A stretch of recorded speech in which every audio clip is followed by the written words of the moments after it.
سڵاو ئەم جارە باز لە کە دووەم جارە باز لە نەمانی ئینتیماکەین لە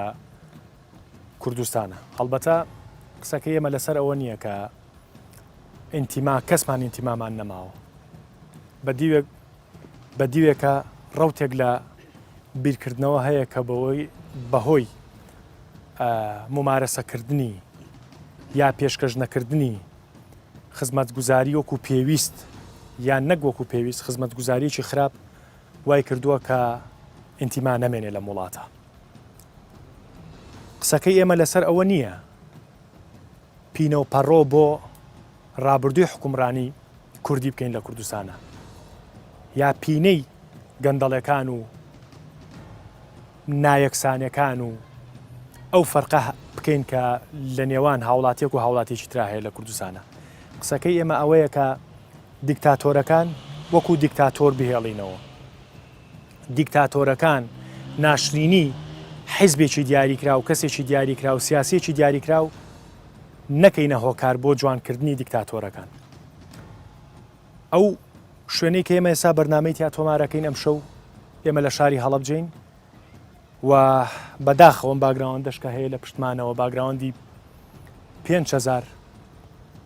قوربانی ئەم شارەیە کە بە دڕندانەترین شێوە دیکتاتۆرێک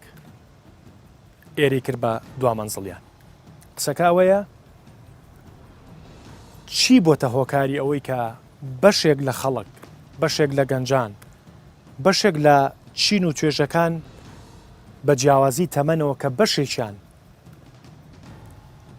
ئازارەکانی سەدام حوسێنیان بینیوە بەڵام ێستا پشتگیری لێ یەکەن و ڕەنگە سازشیشە بێ بۆ بەشەی کە گەنجە و ئەو ئازارانی نەبینی بێت. بە کورتی باسی ئەڵمانیاکەم کە ئەگەر ئێستا تۆ بچیت بۆ ئەڵمانیا بتەوێت زانیاری لەبارەی هیتلەرەوە بزانیت بتوێت کتێبێکی هیتلەر بخوێنیتەوە ئەبێ لەو کتێبخانەیە کە کتێبەکە ئیستیعارەکەی تێنەپەڕێدە و کتێبە ینی ئەو کتێبە نابێت لەسەر جادە هەبێت لە کاتێکا کە ڕوونە پرۆسی دیموکراسی و دیموکراسی لە ئەڵمانیا چۆنیە. بەد لەوەی میوانەکان بناسێنم پاکێجێکی 2 دقەیمان ئامادە کردووە کە من بۆ خۆم بە شەرمەوە سەیرەکەم کە تاچی کورد دوای 182,000 ئەنفال دوای 5,000 هەڵەبجە دوای ئەنفالکردنی بارزانەکان دوای ئەو هەموو ڕووداوە تراژیدەی کە بەسەر خێزان بە خێزانی کورد هاتووە بەڵام ێستا کورد زمانێک هەیە ئەبەو شێوەیە وێنەی سەدام حوسێنەکە. فەرموو.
پێشەوەی بێمەلای ئێوە من داوای لێبوردن لە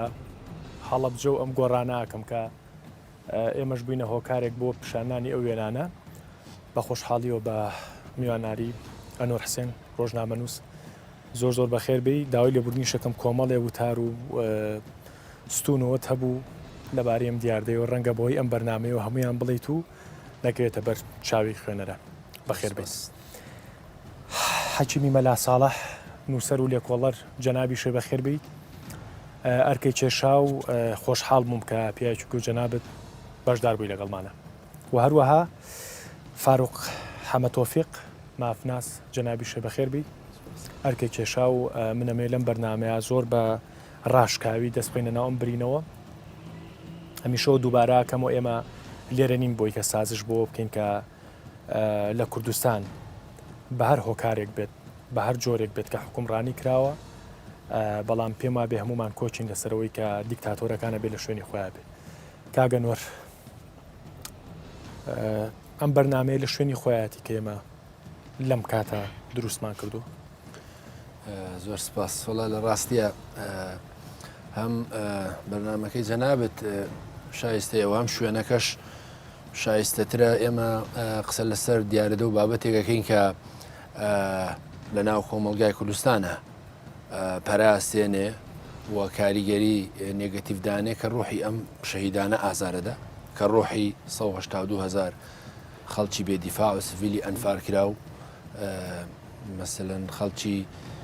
قوربانیانی بارزانیەکان و هەموو ئەوانەی بە جۆرە لە جۆرەکان قوربانی دەستی بەعەز بوون و ئەوانەی لە زیندانەکانی بەعەزا ئازار و شکنجە دراون و ئەوانەی سوکایەتی و تحقیر و گەوریان لە کۆمەلگای کوردستانە پێکراوە و خێزانی شەهیدان و خێزانی پێشمەرگەکان و خێزانی ئەوانە و جگە لە بنەماڵەی ئەوانەی کە جاش و خۆفرۆش و لە سەردەمی بەعساچ بوونە پاڵ ئەو بەرەوە ئازاری تاک بە تاکی بەڕێی من خەڵکی کوردستانەدا. ڕاستە سەرباری و ئازارانی کە هەمووشمان هەمانە، سەرباری و تێبینانی هەمانە لەسەر حکومڕانی، سەرباری و تێبینانی هەمانە لەسەرەوەی کە بەڕاستی لە ماوەی ڕابردووە و پێویست ینی ئێستا من لێرەوە بە بەلانی پەیوەندیدار ئەڵێم بە حکومەت هەرێمی کوردستان ئەڵێم، یانی ئێمە ئێستا لە ناو مەزاری ئەم گەورە پیاوانانین کە هەریەکەیان ئەم مرۆڤانین کە هەریەکەیان بە هەزاران ئاخ و حەسرەت و داخەوە سەریان ناوەتەوە بوونەتە مێژوو بۆ ئێمە و بوونەتە شانازی و بەرخودان بۆ ئێمە، بەڵام لەم پارکە نامێ مبالەغە بکەم، بەڵام ئەگەر ئێوە شاوکارم بێت پێم وابێ یەک گوڵۆپیتیانە، یعنی یەک گوڵۆب ئیش ناکات لەم پارکە، هیوادارم وابێت، ینی منەوە سات چاوە جێڕم بەڕاستی یەک گوڵۆب لەم پارکە ئیش ناکات.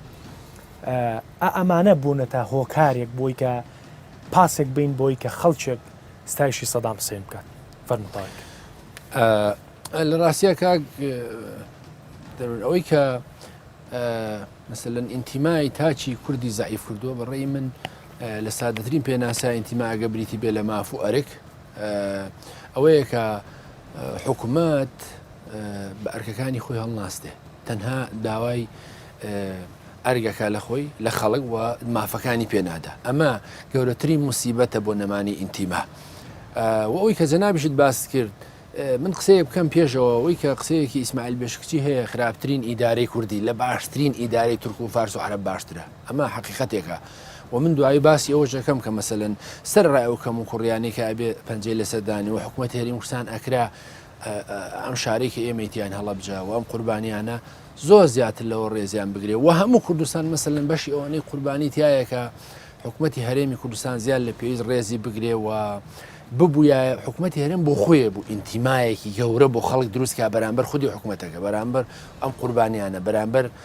ئەو هەموو نەهامەتی کە بەسەر خەڵک هاتووە. بەڵام گرفتەکەوەیەکە کاتێککە ئینتیما بۆ شێوێ دابش ناکرێ، مەسەلەن ماف و ئەرگۆک و پێویست جێبەجێ ناکرێ، بۆیە مەسەلەن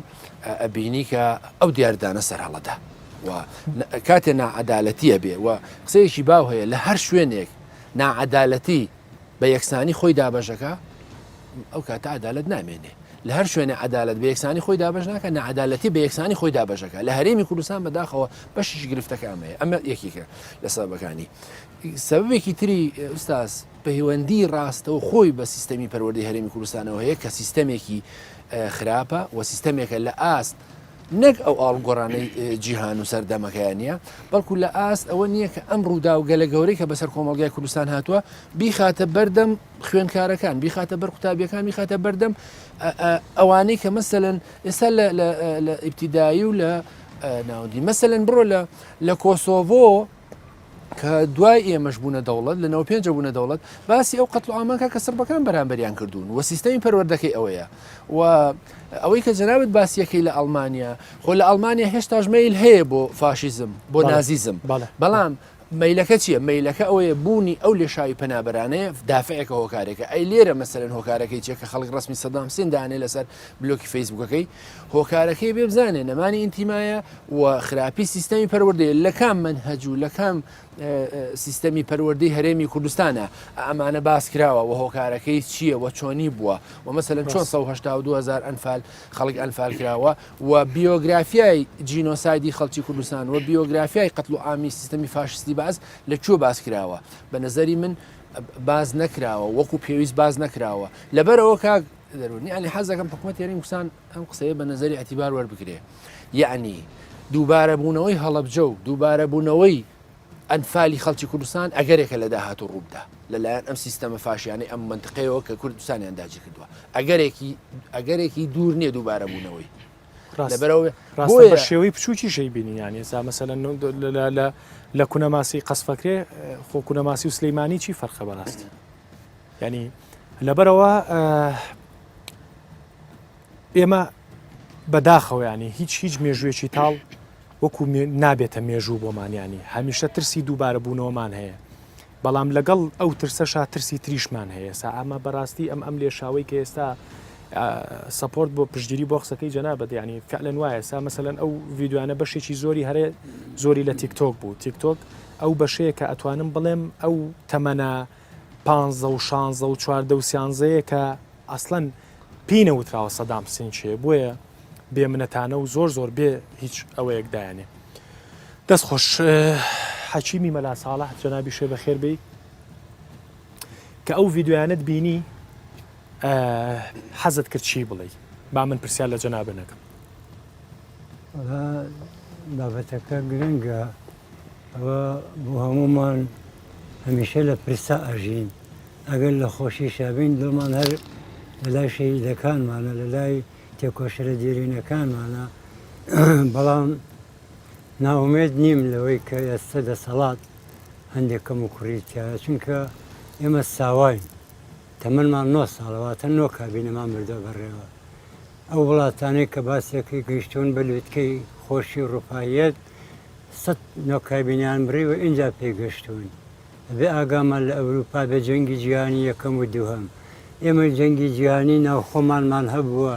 شکل وردە وردە کێشەکان بەرەو چاکبوونەچن بە ئاراستەی باشترا بەڵام مشکلەکە ئەوەیە ئێمە نەوەیەکین لە سەردەما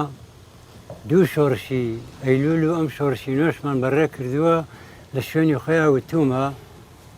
ئەم ئێمەمانان کە ئێستا بڵێن بەوانەشەوە دەست بەکارن مێشکمان بۆ پڕکراوە کە ئاربیجی بنێن بە ئیدارەوە نەک بتوانین ئیدارە دروستکردنی ببێن بەڕێوە لەبەرەوە من دڵخۆشم بەوەی کابینە لە دوای کابینە گۆڕانکاری دروستە بێت اینجا ئەبینی قیاسێکی کەمان بەدەستەوەیە ژیان و گوزەرانی خەڵکی هەرێمی کوردستان زۆر لە ژیانی ئێران باشترە لە تورکیا باشترە لە عێراقیش باشترە ئەوە لە لایەکی کەشەوە ئێمە هەمیشە ئەو سێ دەوڵەتەی ناومان بردن وەکو مارێک لەسەر چز بەسەرمانەبەن و کۆسە بێنە ڕێگەمان و گرفتمان بۆ دروستەکەن چاویان پێمانە هەڵنایە من تەنها ڕخنەیەکم لە ئەمریکا هەیە ئەمریکا کە ئێمەی پێک هێنا سەدامی لە ناوبرد ئەو فاشیستە گەورەیە سەربازگایەکی ئەنجەلیکی دانا نە ئەوزوو بەزووی گوازێتەوە بە ئەوە بمامایەتەوە باش بابەتەکە ئەوەیە من ئەمەی لێرا باسیەوە بکەم ینی وەکو کاگەنۆر باسیەوەی کردیانە و وتەی ئیسماعیل بێشکشی هێنایە بێشکچی هێنایەوە کە خراپترین ئەگەر گوێت لێم نەبوو پێم بڵێ ینی تقریبا هاوڕین لەسەرەوەی کە خراپترین حیزبیش لە کوردستانە ئەیبێ بە سەدام حوسێن مقارنەیەکەین چکە سەدام حوسێن ێستا ئێمە لە سوچێکی نیشتیمانین ئەمەی خوڵقانەوە بەڕاستی یانی ئەگەر بڕۆ ئەو هەڵەبجەیە بەڕێزانی کە ئێستا لەم شارە ئەژین و تەمەنێکیانەیە و چیمابارانی بینیوە ئەوان ئەزان ئازارەکە چێ بەڵام بۆچی گەیشتۆتەوەی ئەم دیاردەیە بە چۆن ئەبینی تۆ چۆن قسە لەسەر و دیاردەیەکەی دەستا کچەکەی تۆ کوڕەکەی من کچەکەی ئەو 15-16 ساڵە لە تیکتۆک ڕیکلام بۆ چوزانم ینی بە شانوباڵی سەدام حوسێن هەڵەیە بەبێ ئەوەی کەسیش دەی پرسێتەوە بەبێ ئەوەی کەسیش نەلایانی پەیوەندیدار و نەیاسا و کەسیش لی ناپرسێتەوە و کەسی شتەی نەگەیانەوە کە سەدام حوسێن چیە ڕەنگە لەسەر ئەم دیاردەیە چیەڵیت؟ دیاردەیەکی ناڕەسەنە ناشرینە بەڵام چی بڵێت پڕ بە پڕ نیشانەکە بە پێکیت و بتوانێت بێ لە بنی هەمانەکە ئەوە مۆزەعاکەیە گرفتەکە لەوایە ئازادی ڕادربڕین تای ساکێ کۆنتترۆلی لەسرە ئەویش خەتای لایەنە سیاسیەکانە لەسەری هەمویانەوە یەکێتی و پارتی کە دوو دەسەڵاتی باڵا و تەمەنێکی درێژیان لەگەڵ شۆڕش و ئەزمونونەکانایە بەڕاستی ئازادیان تا حدێک ئەوە بە ئارەزوی خۆیان ئازادیان دیاری کردو نەخشیان بۆ داڕشتووە نەک ئارەزوی منێک کە تەمەنێکم ماوە بە کوردایەتی ئەزمونم هەیە یا ڕۆشنبیرێکی گەورەمان هەیە یا کابرایەکی زۆر زانای ڕێک و پێکمان هەیە هەموو ئەوانە قسەیان ناخوات ئللا ئەوانە نەبێکەوە بە خۆیانەوە باش ئاگەریەکێتی و پارتی ینی باسیۆمان کرد دەسەڵاتی سیاسی و دەسەڵاتی ڕەها لە باشووری کوردستان لا یەکێتی و پارتیە بەڕاستی یەکێتی و پارتی هەستێک لە چوارچەوەی یاسایەکە عقوبەی ئەو خەڵکانە بات عقوبەیەکی یاسایی هەڵبەتە لە چوارچەوەی یاسا تۆ بە باش ێزانی؟ ئەخر عقوبە جۆری هەیە بە چ جۆرێک یا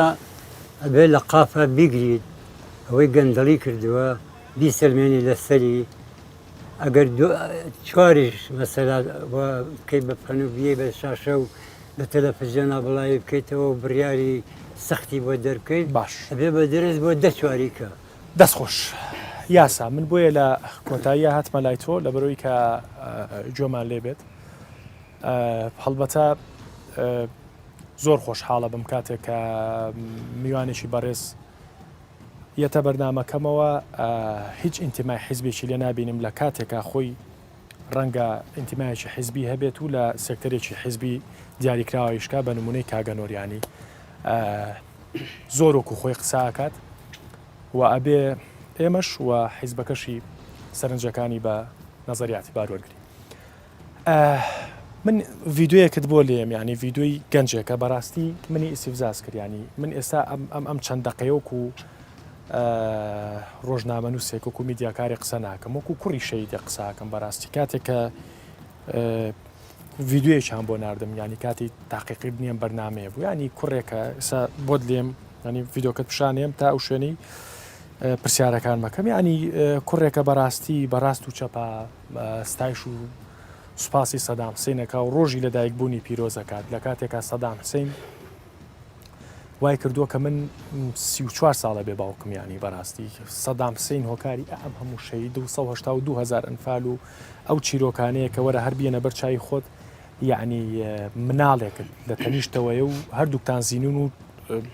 شۆفڵێک خۆڵەکە بەسەرتانە بیل لە ڕۆح دەرچوونی ئەو حاڵەتە بکەرەوە ئینجازانی سەدام حوسێن چییە بەڵام پیرۆزبایی ڕۆژی لەدایک بوونیە کات و ئەوواکات ئەگەر من بمەوێت یعنی داوایەکی یاسایی تۆمارکەم لەسەر ئەم کەسە ئەتوانم یاسایەگەیە لە کوردستانە یاسایەگەیە کە ڕێ بۆ بات کە من شعوری منی برینار کردووە کە منی ئازارداوە کە ئەو پشتگیری لە کەسێکەکە کە بڕاوەتەوە دیکتاتۆرە نە قسەی من بێ بەڕاستی کاگەنەوە یاسایەگەیە بەناوی خوای گەورە سڵاو بۆ گیانی شەهیدانی گیانی پاک شەهیدانی هەڵەبجە و سرجەم کوردستان و مرۆڤایەتی سەبارەت بەوەی کە پێشەوەی بچین سەرەوەی کە یاسا هەیە یان نییە ئێمە پێویستە ئاماژە بە خاڵێکی گرنگ بکەین کە ئەوەیە هەموو شتەکان لە شوێنی خۆیان سیر بکەین هەموو تاوانێ بە تاوان سیرکەین هەموو تاوانبارێکیش بە تاوان بە حەجمی گەورەی تاوانە و بچووکی تاوانەکەی ئەو کەسەی تاوانبارێکی گەور و ستەمکارێکی گەورەی و سەدام حوسێنە مەفروض هەرکو خۆی بیناسین وەکو سەدام حوسێن کە ئەو تاوانە گەورانی کردووە یعنی بوونی مامۆستا بەڕێزانی ئاماژەیان پێکرد بوونی گەندەڵیەک بوونی خوار و خێچیەک لە هەرێمەوەمان لێنەکا لە گەورەی تاوانەکەی سەدام حوسێن و ئەمسالی ئەو ستەمکارانی مێژووی مرۆڤایەتی کەم کرێتەوە لە هەمان کاتیشا ئێمە هیچ کاتێ نین بۆ ئەوە مبەڕیر بۆ گەندەڵی و بۆ تاوان و هەرچەند بچووک بێ بۆ ئەو تاوان و گەندەڵی و دزی و ئەستەم کستەمانی کە گەورە بچووە کرێ لە وڵاتە لەبەرەوە هەموو یاسا بۆ ئەوە دانراوە تاوانی بچووک سزای خۆی هەیە تاوانی گەوری سزای گەوری خۆی بۆ دانراوە. ئێمە بەداخەوە لە وڵاتانی ڕۆژهەڵات وە بە کوردستان و عێراقیشەوە کە بەشکی لە ڕۆژهەڵات ئێمە سەرکردەکانمان زیاد لە حەجمی خۆی گەورە ئەەکەین تەقدیسیانەکەین تا ڕادەی زۆر کەس دەگاتە بە خواوەندکردنیان لە هەمان کاتیشا زۆر جارێ ستەمکار و تاوانبارە گەورەکان لە ڕەدەلفیعلی خەلەلێکی ئیداری گەندەڵیە کە ئەتوانین بڵین جاریشکەین ستایشیانەکەن و بە ڕێز ئاماژە بکە لەمە هەڵەیەکی گەورەیە پێویستە هەموو بۆعدەکان لە ڕووی خۆیەوە لە حەجمی خۆیان سیر بکەین تاوانبار ستەمکارە تاوان تایبەتی خۆی بدانە سەبار بە پرسیارەکەت کاڵی ئایا یاسایەک هەیە لە کوردستان ڤیددیوی کە باست کرد بەداخەوە وەکو یاسا لە کوردستانە یاسایەکمان نییە تایبەت بەوە کە ئەو کەسێک کە وەصف و سەنا و ڕێزدانان و تەمجیدکردنی سەدام حوسێن یا گەورە ستەمکارێکی تر باسەکرێ نە لە عێراقیشە بەداخەوە نییە ئەمە خەلەلێکی ئەتوانین بڵێ هەتا ئێستا ئەو یاسایە نییە نەخێر لە دەستوری ئەو چۆن ئەبینی تۆ ینی هەتا ئێستا من بەڕاستی من پێش بەرنامەکەمە 32 سانیە ینی حەزەکەم گوێیەکی لێ بگرن ئازێت نەبێت بس المجيد ئەوە بۆی رئيس جمهورية العراق للقائد الحام للقوات المسلحة المجاهد أني أحب صدام حسين أني أكراد أحب صدام أحب كل شيء عراقيين من كردم صدام زور خوش دوي راستي قائد بو راستي سروق بو سروقاتي بس لخوي ئێستا من نتوانم سکاڵا لەسەر ئەم ئینسانە بکەم قەنم من پێمان نەخێر لەبەرەوە لە دەستوری عێراقیە باز لەوە ئەکات کە حیزبی بەعس ئەو نەک حیزب بەعس هەر کیان و هەر نەهجێک هەر منهجێک ئیرهابی تەکفیری تائیفیەت تونوتیژی بڵاو بکاتەوە لەوان هەر ئاماژەی پێکرۆ حیزب بەعسی سەدامیش کە قەدەغەیە و قەدەغە کرا و بە یاسا ڕێگەخرێ دواتر یاسای قەدەغەکردنی حیزب بەعس دەرچوو کە وردەکاریەکان بەس لە یاساکە و لە دەستوری عێراقیشە باز لە شخصی سەدام حوسێن ناکە باز لە کیانیەکە باز لە نەهجیەکە کە ئەو بیر و بۆچوونانە ئەو نەهجانی کە باسمان کرد ئاماژی بەداخ کاگەنۆر چۆن ئەوە بین ینی من ئێستا تێبینیە گەر سوکایەتی تیابێ بە کەسایەتی سوکایەتی تیابێ بە ئایلێ سوکایەتی تیابێ کە سوکاری شەیدا ئەوە خاڵێکی کێ بەڵام وکومە بدەیەکی عام بەڕێزدانانی سەرکردە بەداخەوە لە چوارچەوەی یاساکانی عێراق وەرێمی کوردستانیشە نەتوان تۆکو یاسایەک بە خاڵێکی لاوازی نازانی خۆی پێویستە لە چوارچەوەی یاساکانە ڕێز بگرێت تۆ یعنی معقول نییە تاوانبار ئەستەمکاریی گەورەی و سەدام حوسێن و هاوبەشەکانی ئەم تاوانە گەوری کردبێ لە هەڵەبجە ئەنفالی کردبێ زیینە بە چاڵی کردبێ ئەو هەموو تاوانە گەورە ئەو هەموو سزادانی دام و دەستگا ئەمنیەکانی کردبێت تۆ شان و باڵی هەڵبدە ینی تۆ دراوسەیەکت ئەگەر کوڕێکیان کوژرابێ ینی دراوسەکەی هەرگیز ڕووی ئەوەی نایە توانای ئەوەی نییە کە تەقدیس و ڕێزی بە کوژەکە بگری وەکو ڕێزە بۆ ئەوان تۆ چۆن ڕێز بۆ کەسێ دانی تەقدیر بۆ کەسێ دانی ئەم هەموو تاوانە گەوری کرد لە ڕووی ئەخلاقیەوە لە ڕووی یاسای ڕاستە کاگەنۆرەوە کەم و کوڕی نییە زانی ئوستاس ئەم کەسە کە ئاوا بە ئاشکرا لە سوسیال میدیاوە قساکە نمونونەکانی منێ سا لە ناو بەرنامەکە بە ڕێزێک وەرەگرم کە مامۆستای ئاینیە ینی ئێستا من لەسەر مینبەری مزگەوت ستایشی سەدام حوسێن نەکات و زانی کاتێکە حکوومەتی هەرێمی کوردستان وەزارەتی شەهیدانەکەی بەداخەوە بێ داوای لێبوردن لەم شەیدانە بکەین لیستی تایە ئەوانە بوون کە بەشداریان لە قەتڵ و ئامی خەڵکی هەڵەبجە لە ئەنفالەکان لە بەرزانیەکان کردووە مستەشار بۆ جاش بۆ مخابرات بۆ پێشمەگەی شەید کردووە لە لیستی ئەو شەهیدانەیە ناوی نووسراوە ئەم ئینیکاساتەش بێ لە بەرچاو بگری حکوومەتی هەرێمی کوردستان نابوو مەسەلەن لەوانە خۆش بێ کە بەشداریان کردو لە تاوانەکان بەرامبەر خەڵکی کوردستان و لە تەنیشت ئەو پێشمەرگەیەوە هەمان موچەی بدرێتێ و لە تەنیش خێزانی مامە ڕیشەوە هەمان موچەی بدرێتێ کاتێک کە تۆ لە لیستی شەیدەکان تا سەدام و هاوشێوەکانی و ئەوانەی کە مەسەلەن ڕەفتارەکانی سەدام حوسێنیان تەرجەمە کردو بۆ قەتڵ و ئامی خەڵکی کوردستان و ماڵی پێشمەرگیان شەید کردو و خەڵکی خێزانی خانەوادەی پێشمەرگیان بەگرداوە تۆ موچەیە دەیتێ مانگانە و مستشارەکان هێناوتن دیوەخانانەیانە دەیتێ بەداخەوە ئەمە وایەکە مەسەلەن ئیتر تۆ هیچ حاجزێکی یاسایی لە بەردامدا حەجزێکی یاسایی مۆراڵی ئەخلاقی نیشتیمانی نەتەوەی نامێنێکەوە تا ڕێگا کابراش ڕێگا بەخۆیدا بێ ئەم قسانە بکە تۆ بێجارێ بەڕاستی من جگەلەوەی کە حاکمەڵێ مەسەلەن ئەوە دروستەکە یاسانیە بەڵام هەندێک شتەیە عورفە و هەندێک شتەیە کللتوریە بەداخەوە لە بەرەوەی کۆمەلگای ئێمە بێ بڵێم زۆر هوشیار نییە کللتور و فەرهەنگەکەی لە دواوەیە لەبەرەوە پێی وایە ئەمە ئەم کەسی کام قسەیەکە پێی وایە جنێو بە سەرکردە کوردەکانەدا ئەڵێ بە سەدام حوسێن سەرکردە یعنی ئێوە سەرکردە نین ومەسەلەن ئەگەر بە دوای ئاسایە بڵێ ئێوە سەرکردنی ئەگەر ئەمە زانی بەداخەوە کاک دەروون بەشێکی زۆر لەوانەی کە ڕخنەی منطقی لە حکوومەتی هەرێمی کوردستان ناگرن ڕخنەی ناواقعی وەرەگرن مەسە مستەفیدن لە حکوومەتی هەرێمی کوردستان زۆریان مستەفیدن بە ئەنواع جۆر و ئەم کارانەکەن مەسەلەن باش ئەم ڤیددیوانە بڵاوەکەنەوە هەستی نیشتیمانی و نەتەوەی دابەزێنن بۆیە بەداخەوە مەسەلەن حکوومەتی هەرێمی کوردستان پێویستی بە پیاچوونەوەی جددی خۆی هەیە بۆی کە ئەوەنە خەڵک ینی ئازار نەدرێ هەمیشە باسی 5,000 شەهیدی هەڵەبجە ئەنفال بارزانی قوربانیەکانەکەین بەڵام حکوومەتی هەرێمی کوردستان وەکو پێویست ڕێزیان لێ ناگرێ مەسەلەن ڕێزگرتن هەموو ڕێزەکە لەوە چێ کۆ ببێتەوە لەوەی کە لە ساڵێکە شەوێک کەناڵە سیاسیەکان یا کەناڵە حیزبیەکان ئەو شەوەدانێ بۆ ئەو یادە و بەعکسەوە بە جۆرێکی ژادیەکاتەوە کە ئەو لێبوو نەکەم کەواڵن ئەوە ڕخنەیە لە ئێوە بەڕاستی بە جۆرێکی ژادیەکاتەوە کە لە بەردەمی جیلی تازە بێتاقەتە بێ سەیری بکات لە بریەوەی کە بە شێوەیە جیادی بکاتەوە کە جیلی تازە ئەوەندەی تر کورتتر بێت بەڕاستی کاک دەروون لە تورکیا ئێستاش دەوڵەتی تورکیا ڕۆژانە هەفتەی 1-2 ڕۆژ خوێندکارەکانی 1-2 ئیبتیدایی ئەبا بۆ سەر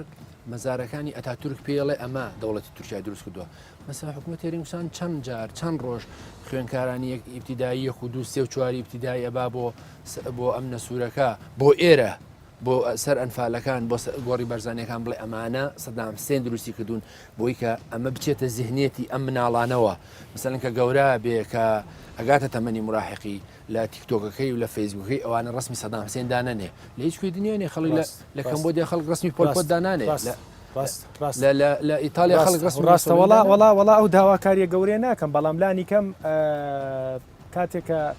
حزبی سیاسی لە کوردستانە کاتێکە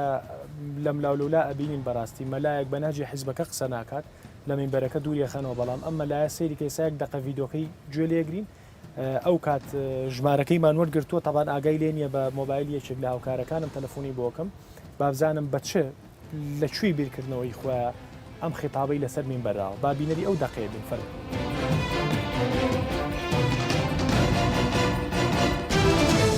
گەنجێکی خوێندکاری عێراقی دەکوژرێ ئەو کاتە ڕئیسی عێراق سەدام کەمە پێمان زاڵم و خراپ بوو مووقیف وەردەگری پەیوەندی خۆی لەگەر ئەو دەوڵەتەی قەتع دەکات پەیوەندی سیاسی و اقتصادی و تیجاری دەڵێ ئیلا بەمەرجێک عیلاقە لەگە دەکەمەوە دەبی سەرۆکی وڵات بێتی عێراق و بچێتە لە ئەو خێزانە داوای دەبێت من بەڕاستی حەزەکەمەوە نیە تۆزێک ئەم مەلا بەڕێزەوە ئەگرم بزانم ئۆکەی ڕقم غێر مەساڵ بە ڤایبەرەکەی خۆم بۆ یەکەم بزانم کاک حەکیم جۆلۆ مەلایە بوو چی پێڵێ وەکو نووسەرێک وەکو لێکۆڵەرێک وەکو پیاەشی ماندووش لەم وڵاتە ئەوە شتێکی بەسۆز بوو بۆ هەمومان جوڵێنێ کە ئازاد بێگە چێژین بەرامبەر بە ڕووداوێکی وە بەڵام یەکە قیاس نییە بۆ نەتەوەیە ئەبێ بزانین هەزاران هەزار مناڵی بەختەوەریشمان هەیە هەزاران هەزار قوتابی زان کۆمانەیە بە ڕووپایەت ئەژینانی ئێمە بە بۆنەی یەک کەسەوە بە لێ قەومانی کەسێک و دوو کەس و چەند کەسێکەوە جڵەبی ئومێد بەرنین ئومێدمان بەرز بێت ئێمە گلەیمان هەبێت لە دەسەڵاتی سەرەوەی خۆمان هەبێت لە سەڵاتی سەرەوەی خۆمان ئەوەندەی وەکو دوو پشت کە میشە لەسەر چزن بۆ یەکتر کوشتن یەکتر خستن ئەوەندە بە خەمی میلەتەکەەوە نین بە خەمی خۆیان و کابینی خۆیان و شخصیاتەکانی خۆیانەوە هەن من خۆم ێستا ئینتیمام هەیە بەڵام لە ئینتیما داوای کارم لێکراوە نەمکردوە چونکە کارەکەیان گۆمەکان وا لێڵ کردووە ئەخنکێم تایە باش تۆ پیاەکی لە کۆمەڵە سەکتەری جیاوازە و ڕۆژنامە نووسی ژیانی سەکتەرێکی گرنگە ئێستا لە کوردستانە ئیشە کردووە. یعنی پێشنیاری تۆ چیە بۆ لایەنی پەیوەندیدار بۆ بە سیستەمکردنی ئەم جۆرە لە ئەتوانم ناوی بنێم بەرەڵایی بەڕاستی ئەم جۆرەوە تا مەسەرەن دان ڤیدۆمان لە تیکتۆک گەناوە دان ڤیدۆمان لە فەیسبوک گەناوە ناوی دنیای پێنجبان لایە بۆ من هەر بۆ بەڕاستی ینی سرم لەم چەند ڕۆژە متابعی پەیجەکەی ڕەغد مەگرت کچی سەدام حوسێن بەڕاستی یانی ئەو تەرویجەی لێرەوە بۆ یەکرێ ڕەغدی سەدام حوسێن خۆی و تەرویجە بۆ باوکی ناکا بەڕاستی چی بکەین بۆی کە پێشنیاری تۆ چێ بۆ لایەنی پەیوەندیدار ئوستاس لە ڕاستیە پێشەوەی کە مەسەلەن حکوومەتی هەرێم و لایەنە پەیوەنددارەکانی پەنا بۆ ئیجراءات و توندوتیژی و ڕەتفعل بەرن پێش هەموو شتێکە بێ مەسەلەن خۆی فۆرمەڵە کاتەوە یعنی بزانێ ئەم گرفتانە چیت و ئەم گرفتانە بەردەوامە بن زۆر تریژە بن و وڵاتانی دەوروبەریش هانی هەندێ لەم مەلایەنە و هەندێ مەلای ترەدەن بۆی کە ئەم گوتارانە بدەن و تەسیری مەنفیدانێن خۆرەم مەلایەنە مەسەلەن لە شەڕی داعشە لە شەڕی داعشە مەلایەک هاتوتە سەر میربەر بانگەوازخوازێک هاتوتە سەر میربەر ئەڵێ من ناتوانم بە پێشمەرگە بڵێم شەهیدە چونکە لەژێر ئاڵای ئیسلامانیە ئەمە بێ مەحکەمەیەکەی مەلایەکی تری ئەڵێ من ناتوانم بە داعش بڵێم تیرۆریست کە لە کاتێکە زیاتر لە 1500 شەهیدی پێشمەرگەی شەهید کردووە و بۆ خۆ دەزانی خەڵکی شنگالی چی لێ کردووە مەسە ئەم جۆرە گوتار و ختابە هی دەرەنجامی بەرەڵاییە و ئەمە نەک بۆ مەلایەکی دینی ئەمە بۆ ڕۆشنبیرێک و بۆ نووسەرێکی سەر بە ئەحزابی سیاسی کوردستانی ئەبێ مەسەلەن ڕێگری لێ بکرێت و گرفتەکە ئەوەیە کە بەداخەوە لە ئەو لایەنە سیاسیانە بخۆیان بە جۆرە لە جۆرەکان سوسیال میدیایان بەکارهێناوە بۆ دژایەتی یەکتر و ئێستا بەشێکی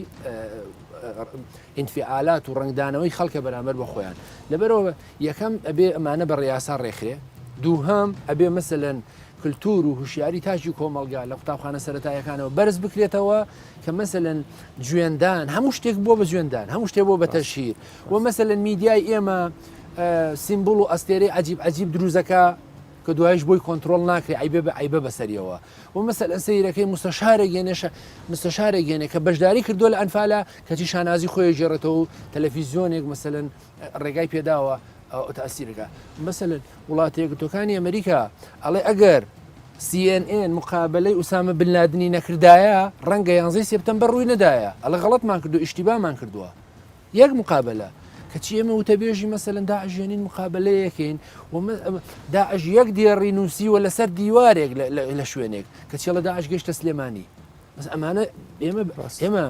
میدیای ئێمە بەڕاستی بەرپرسیار نییە و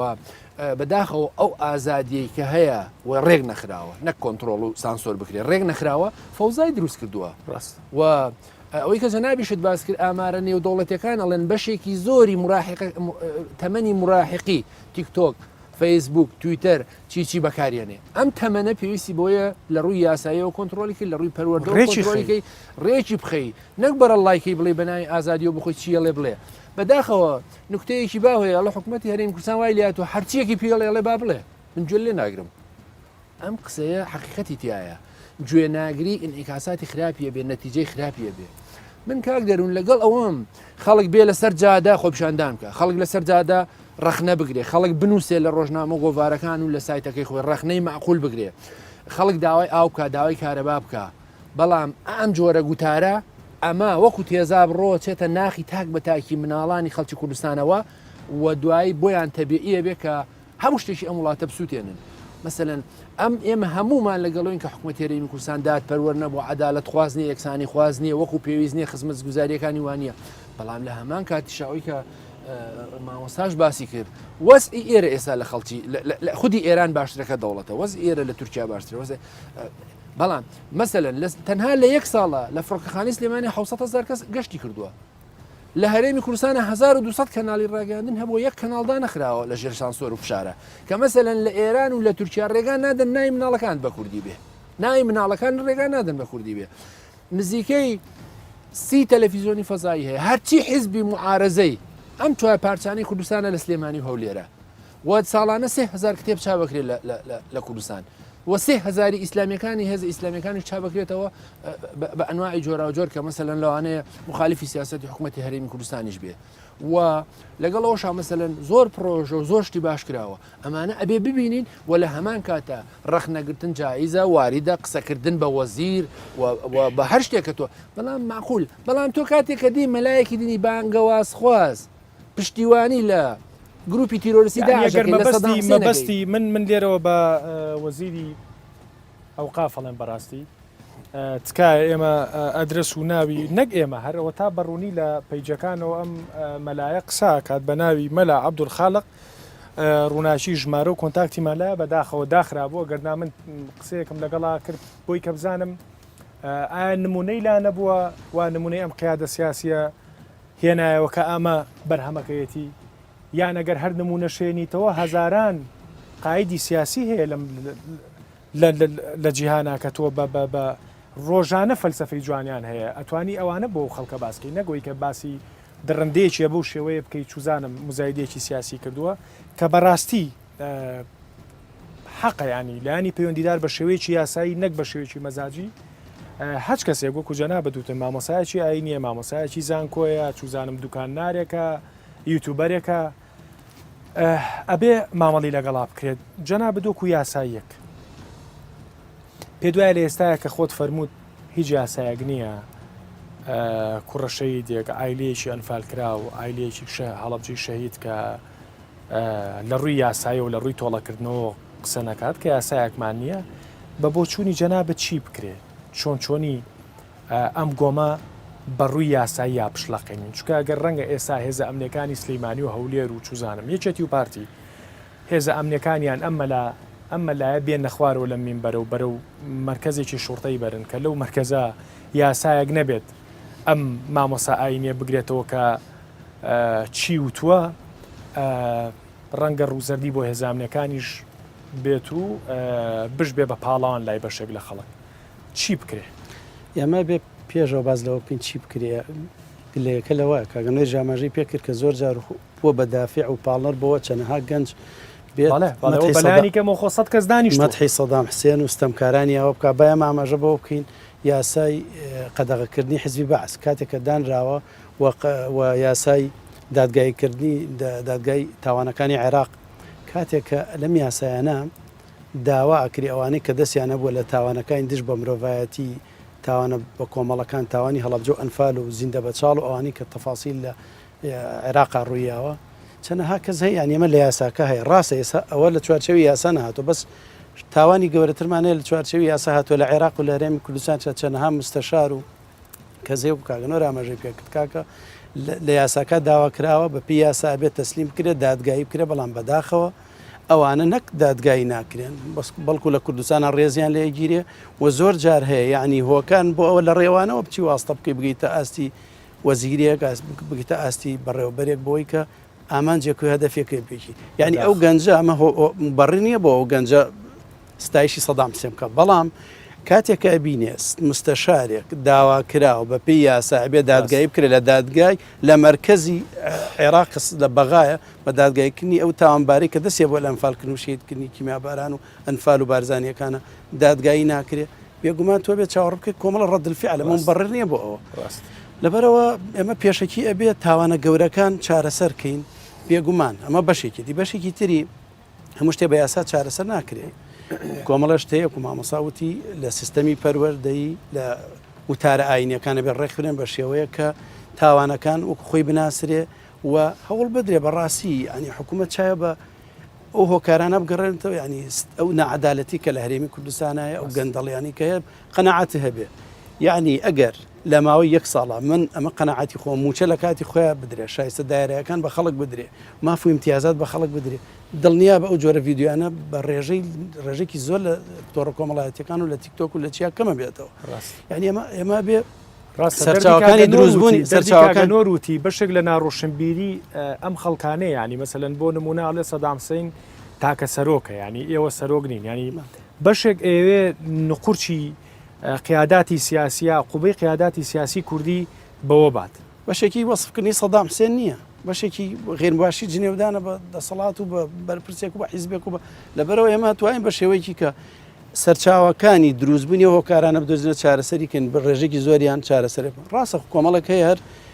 حەزی لێتی لەوەچی هەر معجیب بێ پێ ئەو کاتە تۆ توان لە ڕێیاساوە لە ڕێی وەسایلی ترێوە دامزگای ترەوە چارەسەری بکرێت بەڵام من قەنەعاتمە دەرەجەیەکەم ناعەدالەتی بوونی گەندەڵی بوونی نەبوونی شەفافیت لە هەرێمی کوردستان ئەمانە بووە بەهۆی ئەوەی کە چەند ینی کەسانێک هەیە لەوە باش لە ساڵ 92 تا ساڵی 2023 ئەنی کەس دیقەت بە تا ڕێژێکی زۆرکەمیش کەس ئەو وەسف و سەنای سەدام حوسێن نەکردو بۆ ینی خەڵک بەستەمکاری زانیوە قسەی پێوت و هەرگیز کەس هەر خۆی ڕێگەی بەخۆی نیا زۆرەتی نەکردو کاتێک کە بینی ڕێژی گەندەڵەکان ناعەدالەتیەکان زۆرە بێ زوڵم و ستەم زۆرە بێ کۆمەڵە تاوان لە هەرێمی کوردستانە زۆرە بێ وای لێ خەڵک شەرعیە دەدابەوە کە ئەمە مبەڕیر نییە بۆ ئەوە لەبەرەوەی بێ ئەمە سەرچاوەکانی بدۆزینەوە ڕێگری لێ بکەین ئەو کاتە گەر پێویستیشی کرد لە چوارچەوەی ئەوەی کە ڕێز لە ئازادیەکانی خەڵکی بگرین ئەتوانین لە چوارچەوەی یاسایشە جێگە بۆ هەندێک تاوان بکرێتەوە سزای بۆ دابن ڕاستە کۆمەڵێ لە دوانمان وەرگرتووە با بینەری و لێدوانانە بین بزانین خەڵکەڵەکی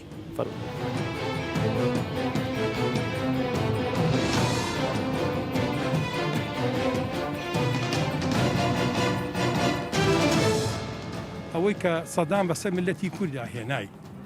ئەو جیلەی ئێستا ڕەنە زۆشتی نەزانی بە یان زۆشت نابیستە یاخود نێخێنوە ئەوەی کە بەسەر خەڵکی کووردا هات لە چیماباران لە ئەنفال لە ئەعدامکردنی بە جملەی گەنجەکانمان لە سزن ئەمە هەرگیز ئەوە ناهێنێ من بڵێم با بچینە پاڵ بەغا یام چین موچەی بەغا وەگرین یا بڵێن دیکتاتۆرەکان لەمان باشترن نەخێت بە ئێستاشەوە ئەڵێم پێشمەرگەیەکی کوردستان بە هەموو لایەنەکانی و بە پارتی و بە یەکێتی بە گۆڕان بۆوانەی کە چەگان پێشمەرگەیەک سەرانی هەموو دیکتاتۆرەکانەیە ئەس وەکو برۆزای شەهیدی ئەس چمە گوندێ خواوەختە ئەسویچیۆیت بینم هەمی گۆڤە بیرۆ من تێتە بیرۆ من یدان عمر بێژن الفلان عردی مۆمێتە ئەهڵوی پێیە کە هەنێ مۆمێتە شەهید ببی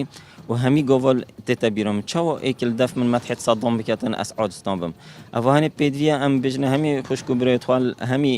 منطقه بلا تو رخنيجي الحكمة أخوة بجري بلا ترخني المسؤول وبربرساجي بجري بل ما تحد دكتاتورة كشتي صدام نكا چنكي أفهاني دجمني بشريتي بي دجمني ممروفة هميا بي دجمني ملت كرد خاص بي هميشه نحزان من ومن لي أكن ك أولاتاني دورو برمان شايان تبريوين ك نتوانن بيويست قالك خومان بجينا بلام خوش بختانا إيمش برو آسو هەنگاوانێن هەمیشە گەشتبینین لەبەرەوەی ئێمە هەمومان کوردین من پێم خۆشە هەمیشە لەژێر سێبەری کوردێکا بم نەک لەژێر سێبەری تورکیەکە عەرەبێکا فارسێکە سەد مخۆبن حتا vêgavêjî ku Kurdek hebîtin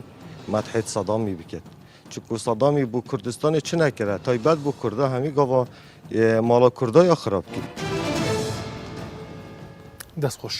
کاک حەکیم پێشنیاری تۆ چییە بۆی کە سەرباری ئەو تێبینیە سەرباری ئەو ڕەخنانەی کە هەمانە سەرباری خراپی حکومڕانی لە کوردستانە لە ماوەی ڕابردووە سەرباری ئەمانە یعنی پێشنیاری تۆ چییە ئەتوانم بڵێم ئامۆژگاری تۆ چییە بۆ هەمومان و بە تایبەت بۆ ئەو جی لە گەنجەی کە بەڕێوە ئێستا من حەدم نییە ئامۆژگاری کەسکەم بەڵام وەکو قسە ئێمە مەرحەلەیەکمان بڕی کە هاتینەوە و سەدام ڕووخا نەڕووخا بوو هێشتا بەڵام هاتینەوە هێزێکیان دروست کرد بە ناوی بەرەی کوردستانی باشترین ئەزمون بوو بەڵام ئێستا ئەو بەرەی کوردستانیە زوو لەبار برا بەرژەوەندی هەندێک حزب تایە خەزانجی نەبوو یا سەری نەگرت باشە ئێستش هاوپەیمانیەک لە بینی ئەم لایەنانە دروست ببێت بۆ نمونە ئێمە باش ئەوە حەقی چییە بەسەرەوەی کە گەنجێک سەپۆرتی سەدام حوسێنەکە هەڵبەتە من جوابەکەم لایە بەڵام ئەمەی ڕوونتە بابی کە بە گەنجێکە وڵات ناڕوخێ کاکە بە دەگەنج ناڕوخێ بە پەنج ناڕوخێتەوە 1001 گەنجی ئاوا بێنە من قوتابخانە پێڵم لەم هەڵەبجەیە لە گوندێکی نزیک هەڵەبجا حەڤە قوتابین 11 مامۆستایان هەیە ئەمە دامەزراندنی خەڵک نییە جاران بە 4 مامۆستا قوتابخانە برابەڕێەوە ئەوانەش هەیە کاکە ئەی بۆیە سنووقەکان دانرێ هەمیشە پڕەکرێ لە دەنگ بۆ دەنگ دێت ینی خەڵکێکی مستەفیدیشمان زۆرە ژیان بەختەوەری تێکەوتووە هەموو هەستی پێەکەین بەڵام بەزەوەی ئەو بەری کوردستانی هەبوو ئێستا تەنسیقێکی تونندتۆڵ لە بینی لایەنەکانە هەبێت بە ئیسلامیەکانەوە بە تایبەتی ئیسلامیەکان بخرێنە گەڕ هەمیشە سەردانی حکوومەتی تاران بکەن کە ئیسلامی حکوومەتی بەغداد کە ئیسلامی حکوومەتی تورکیا کە ئیسلامی هیچ کاتێک زەختی ئەوتان کردووە کە لە سێکتەری پەروەردەکە ئەم بابەتانە جێبکرێتەوە کە وێنەی دیکتاتۆرەکان وێنی شۆڕژگەرە حەقیقەکان وەکو خۆی بگەێنن بە جیلی تازە ئەمە ئاڵۆزیەکی گەورەیە یعنی حتا کە ئەو قانون سیاسیان دانا زۆر تەبیعیە لە باخەڵی ئێمەی ببڕن بێن بەو ئوستازانەی کە خەبیرن لە دەرەوە بیانێنن دەرس بڵێنەوە بە ئینگلیزی بێ بە فەڕەنسی بێ بە هەرچێک بێ بۆ ئەوەی ئێمە لە ڕووی یاسا و لە ڕووی ئەوە بگەین بە مەرحەلەیە کێشەکەمان کێشە گەورەکە ئەوەیە دیسانی خەڵکی سیاسەتمەدار خۆش ئاربیجی تەقەنەی با بڕێوە نەک سیاسەتمەدارەکە دەسەکانە خۆش دەسەکانە خۆش کاک حاکم دوا قسم بۆ بکە من پێم خۆش بوو کە هەمومان هەریەکەو بە گۆشەنیگای خۆیەوە ئەوەکو دیاردەیەکی ترسناک وەکو دیاردەیەکی نەشاز و ناخۆش و ناشرین بەرچاومان کە و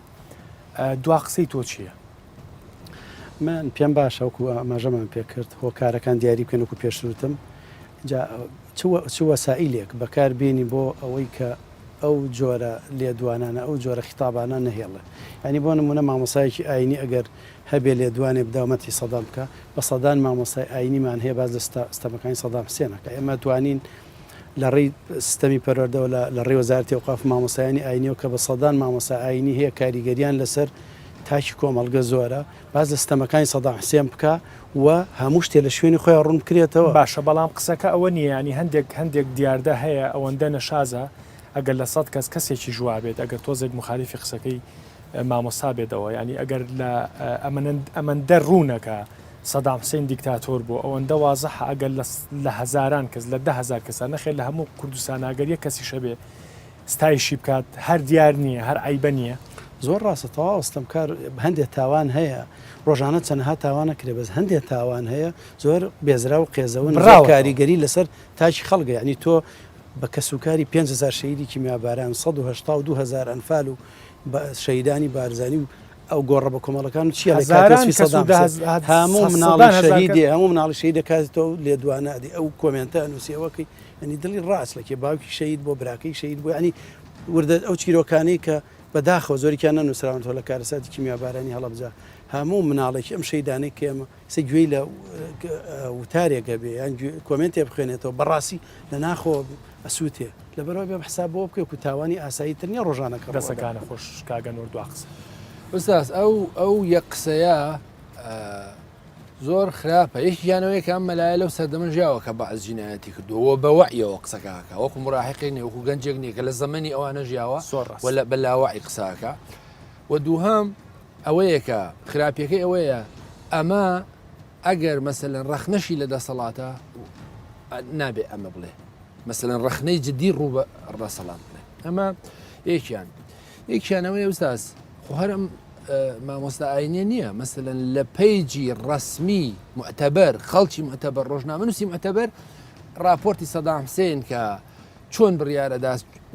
جەنگی کوێت هەڵگیرسێنێ وەکو سەدام حسێن وەکو سوپەرمان نیشانەدا یا کە چێتە بادینان و مەڕ بۆ سەربازەکان نەکڕێ وەکو بەخشندە نیشانیەدا باشە ئەمە بۆ چیەکە بەس لەبەرەوەی لایکی پەیجەکەی زیادکە نازانێت کە مەسەلەن چەنە تەسیری سلبی داهانێ بۆ کۆکردنەوەی لایک بۆ سەبقی سەحەفیەک توش ئەم گرفتان هەبێ و قسەی دووەمی سێمیشمەوەیە کە حکومڕانی مۆدێلی حکومڕانی لە هەرێمی کوردستان بەرپرسە لەوەی کە ئەم جۆرە گوتار و خراپە نەشیاوە نابەرپرسیارانە نامۆڕاڵانە دروست بکە ئەبێ بزانێت بەرپرسە و ئەگەر فۆرمەڵی مۆدێلیزەکردنی حکومڕانی خۆینەکە ئەبێت چاوەڕوام کە کارەساتی لەمە گەورەتر ڕووەدا خاڵی ئەخیرم ئەوەیە کە کاک دەروون بەداخەوە کە مەسەلەن خەڵکێکی هەیە لە ناو کوردستان خوازیارە هیوایەتێتی خەوم بۆ بینێ ئەم حکوومەتە بڕوخێ کۆتایی پێبێ بەڵام مەسەلەن بە هەزاران کەسیش بە ملیۆنان خەڵکیش هەیە کە مەسەلەن خوازیارە ئەم حکوومەتە خۆی بگۆڕێ نەک کۆتایی پێبێ مەشاهد دیوێن قازی محەممەد یانزەمە حکومڕانی کردو کەچی هەمومان داخمان بۆی هەیە ئێستا کە بە ناحەق لە سێدارە دراوە و حکوومەتەکەی کۆتایی پێاتوە حکوومەتەکەی مەلیک مەحموود لە سلێمانی و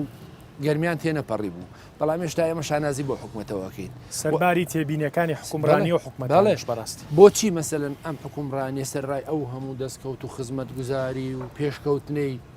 کە بەدەستی هێناوە مەسەرەن هیوا بخوازین کە بڕوخێ نا هیوا بخوازین کە باش بکرێ بەڵام باشکردن بە ڕەخنەی واقعی بە جددی بە ڕوبەڕوو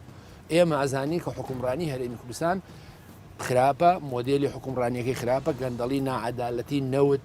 ئەگەرم حکوومەتە بڕخێم خەڵکە لەکوێ هاتوچۆکە هەرچی بەرپرسی تەنان ئۆپۆزیسیۆنی وڵاتانەش لەم فڕۆکەخانانەوە هاتوچۆکە لەکوێ هاتوچۆکەن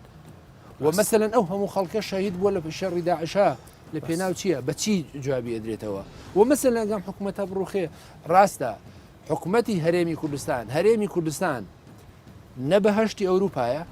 نە دۆزەخی ئەفریقا دەستخۆش گەیشت و جوانیش دەستمان خستە برینەکەەوە منیش لە کۆتایی ئاڵم بەڕاستی هەر ئیزافەیەک بۆ قسەکانی جەنابەت ینی لایانی پەیوەندیدار حکوومەت هەرێمی کوردستان وەزارەتی ڕۆشنبیری وەزارەتی ئەوقاف ئەو وەزارەتانەی کە پەیوەندیدارن بە پەیوەندی ڕاستە و خۆیان بە ژیان و ڕێرەوی ژیانی خەڵکەوە هەیە یعنی تکایە ئەو خەڵکانە بکەن بە ئەستێرەکە شایانی ئەوەن بکرێن بە ئەستێرە بەڕاستی ینی ئەو خەڵکانە کراون بە ئەستێرە کە ڕقیان دروست کردووە بۆ هاوڵاتیانی کوردستان و لەو ڕقا هەر کەسە و بە جۆرێک تەفسیریەکات بەشێکی بەشپرزەیەتە سەر شەقام و نازانی بۆیەتە سەر شەقام لە بریەوەی کە ڕاکانی لە بریۆی ڕخنەکانی لە بەردەمی دەستگایەکی حکومیە بکاتچە لە بەردەمی بانزیرخانەیەکی داماوایی کات بەشێکی خەڵک لە بریەوەی کە ڕخنەی تونگ بڕێت لە حکوومەت و لە ڕقی و ئەستێرە گەمژانی کە ئێوە کردوتانە بە ئەستێرە ستایشی سەدام حوسێنەکەەوە ئازاری دڵی هەزاران شەهید و کە سوکاری شەهید دەیاتکاوە تا هەر یەکە و یان ئەمە 5,000 شەهید نییە لێرە ئەمە 5,000 چیرۆکە زەربی هەر ئایلەی دە 15 چیرۆکی تراژیدیا کە ئێستا لە ژیان ئاژین بە نمونەی کە لە چەند هەفتەی ڕابردووە گەنجێکی ئەم شارە خۆی خنکان کە هۆکاری هۆکۆی کە ڕاگەیەندا نەخۆشی دەرونی هەبوو نەخۆشی دەرونی هەیە لە بەروی کە سوکاری بە تراژیدیا مردووە بەڵام لەم لاوە بە هۆکاریەوەی ئێوە خەڵکی نەشیا و ئەستێری گەمژەتان دروست کردووە ئەم ڕقەی خەڵکتان ئەستور کردووە بۆی کە عزیەتەکەمان زیاتر بێ لۆدەکەمان زیاتر بێ ئەگەر شتێکی شکرا بێ بەرچاو نەکرێ و لە کۆتایی شاڵم کە لایانی پەیوەندیدار و پەرلەمانی کوردستان ڕژنووسێک یاسایەک هەموار کابووی کە ئێمەمانان بتوانین کە سوکاری شەید بتوانێت کە کەسێک بە نێرگەلەیەک و دانیشتووە و قاش لەسەر قاجیا مامۆستایەکی ئەتوانم بڵێم نازانم چی پێ بڵێم بەڕاستی چکە ڕەنگە لەسرم کە یوکو پیشەکەم بەڵام مامۆستایەک وەکو کاگەنۆر فەرمووی کە هەردوو زروفەکەی بینیەوە کە تاوانەکانی سەدام حوسێنی بینیەوە بەڵام لەسەر مینبەرێک دانیشە باسی چیرۆکێکی بچووکێکات وەکو شانازی باسێکات هیوادارم شتێکمان کرد بێ هیوادارم کوردستان بگاتە ئەو شوێنی کە ئەم ڕووداوانە ئەم ئازارانەمان ئەم دیاردانەمان بێ بەڕابوو کاتش